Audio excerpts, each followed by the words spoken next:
All right, so I am here with Evan. You know Evan, he's just not actually with us. And so you're in, where are you right now? I'm in Georgia right now. This is weird. Yeah, currently. But we have to talk about the song that we're going to end this series with. It's a song called Hello Grace.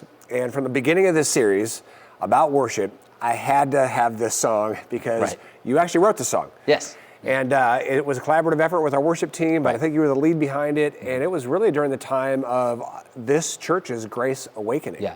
And so the song is called what? The song is called Hello Grace. We're actually doing a series at the time called Hello Grace. That's right. And that's kind of how the name of the song was birthed. So that series, as I recall, was really when Rancho was declaring to the world, this is a thoroughly grace-based church, and that our relationship with God and our worship of God is entirely based on His grace, what He has done for us, that we offer nothing to Him other than our gratitude for all that He's given to us. He's forgiven us. He's considered us His son, His daughter, a full embrace by His grace. And that's why we get to live free. That's right. Yeah. And so this song was really the anthem of Rancho for years, right? Yeah, and it's really cool because we were given assignments basically to write from different perspectives of people in the church. And when we got our deal, the number one thing that we thought of is there's people who feel outside. They should feel inside, but they feel outside. And it was almost this idea of being outside of a house, and it's raining and you're cold and this house is all warm and lit up and bright, and you're just wanting to be in there. You're wanting to be like inside this house if there's anything I could do to get in this. And then Hello Grace is coming to the realization of this house was built for me. This was meant for me. I can just walk through the front door. There is no thing that I need to do to prove myself. I can just go in. It's for me. That's cool. Let's talk about that feeling of being on the outside. Yeah. And a lot of people feel that about their relationship with God. Right. They've been taught God He's holy and He's perfect, and well, we're not holy and we're not perfect, and so we're ashamed and we're condemned. And that creates a certain feeling, not just about God, but about His church. Like, I'm not really welcomed in a relationship with God, or I'm not really welcomed into church because I'm just not as good of a person as God wants me to be, or as the church wants me to be. Right. And so that's really how the song starts, right? So get your guitar. Let's do this. You're going to sing to me. Yes. Hope you like it. It's going to be really awkward. But the verses of this song really get you to feel what it's like to be on the outside. So lead us through that. Yes. And so obviously musically we kind of have like a back and forth. There's this feeling of being on the outside, and then what God is doing in that exact moment. Okay. And so the feel goes back and forth until you come to that realization. So the verses, when I feel unworthy, still you pursue me, hidden in my shame, still you call me by my name. When I feel lonely, your love surrounds me, hidden in my fear, still you meet me here.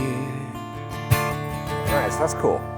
So when we feel lonely, those are the minor keys that gives you a real kind of sense of the feels of that, right? Right. But then God makes a promise, that I'm pursuing you, and then we get to a major key and we're lifted up, right? Right. And the verses kind of do that. It's what it feels like to be on the outside, but God's inviting you actually to be on the inside, experience His warmth and His embrace.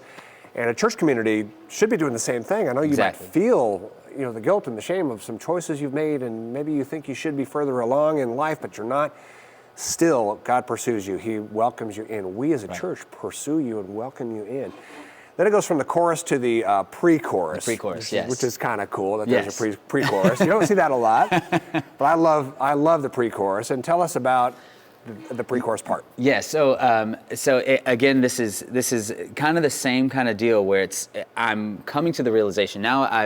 I've made kind of these observations. This is where I'm down, and I still see that you're pursuing me, or if I'm just riddled with fear, and there's still this love that is seeking after me. When you get to the pre-chorus, it's almost like now I'm going to declare these things.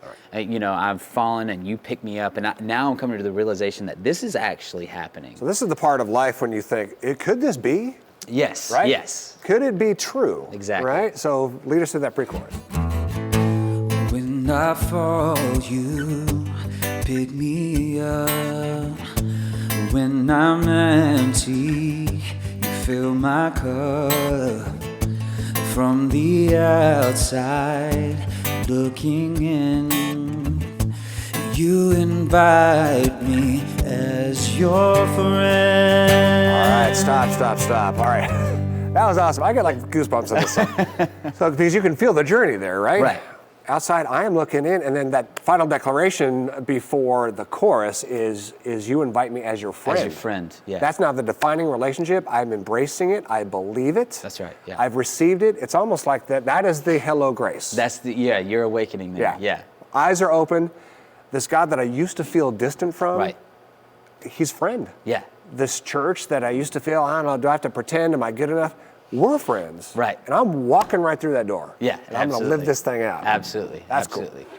And then the chorus, right? The chorus is, I'm awakened now and I'm living into this reality of God's grace. Exactly. So tell us about the chorus. So the chorus is that I've walked through the door. This is it. This is when I've declared these things. I observed them, and then I started to kind of say, what would it be like if I believed them? Mm-hmm. Yep. This is me fully believing. This is the awakening to this is the house that was built for me. That's cool. Yeah. So lead us through. I might play drums on the stool. Yeah, that sounds good. Here I stand, captivated by your great love. In this space, secure in what you've already done. I'm alive in you, and I'm dead to my past. Hello, grace. Hello, grace. So cool. So cool. Yes, fun song. Now, any worship song worth its salt has a bridge. Yes. Yes. And for those of you who aren't really familiar with kind of music structure or song structure, this might be a little education as well, that there are various parts of the song for various reasons. And the bridge is like the declaration. That's right. It's like the anthem of our lives, right? So tell us about the bridge of this song in particular. Yeah, so this is, it's more of like you've gone through the journey, right? And then now you're in this chorus where you're saying like, okay, I'm believing these things. Yep. And then what happens now that I have the belief? It's not just now I have belief and we're good. It's I have belief and now I get to walk this out. In failure, in victory, I'm secure. This is who you are, and this is who you've shown me that you are, and this is now who I believe you to be. And so it's, and then the whole reason for all of this, the gift that you've given us of grace, the whole reason that we even have this is because you have already died. It's not I hope that God will forgive me for X, Y, and Z. He is already, the cross is done, the work is finished. And now we're coming to that realization that there's nothing I can do to separate me from this love. Like, this is it. So no matter what. Yeah, no matter what. That's the hard bridge. That's the hard part that people have of getting their heads around true grace. Right. It doesn't matter what I have done and doing or will do. God's grace is there, as you say often, and rightfully so, because of the finished work of the cross. The cross was God's statement for all time, all history, that you are perfect. Right. You are forgiven. Right. You are mine. You are welcome in my house because you're my child, you're my friend, and this is where we belong. And the cool part about worship, and this is a series about worship, is songs like this center us on God's grace. Right. And so no matter what we're feeling, like right here and right now, what we're feeling right now, this worship song centers us on God's grace, and we can feel good, and we can feel embraced, we can feel free from guilt and shame, and we can live into the victory of this bridge, which you're about to sing. All right, we're going to sing right now. Let's do it. So here we go. In failure, in victory, I am secure in you. Your love is unending, no matter what I do. My journey imperfect, riddled with all its sin's flaws. You died to cover it all. Here I stand, captivated by your great love. We'll get into the chorus now. We got the idea. That's Yes, awesome. that's it. Well, and you get to see how the bridge translates, Right. into back into the chorus, which really anchors us. Yeah. And by the way, nice singing. That was a high range there for just was you up and I there. hanging out in the morning. Yeah, that's right. So anyway, appreciate it. Evan, we are so happy to have you as our worship leader, as our friend, and to write songs like this, worship songs to God that embrace His grace. Just can't thank you enough, buddy. Yeah. Hope you're having a good time It's a in privilege. Georgia. Yeah. Oh yeah, Georgia, man. We're probably playing cornhole right now. As it should be. All right. Thanks, bud. Awesome.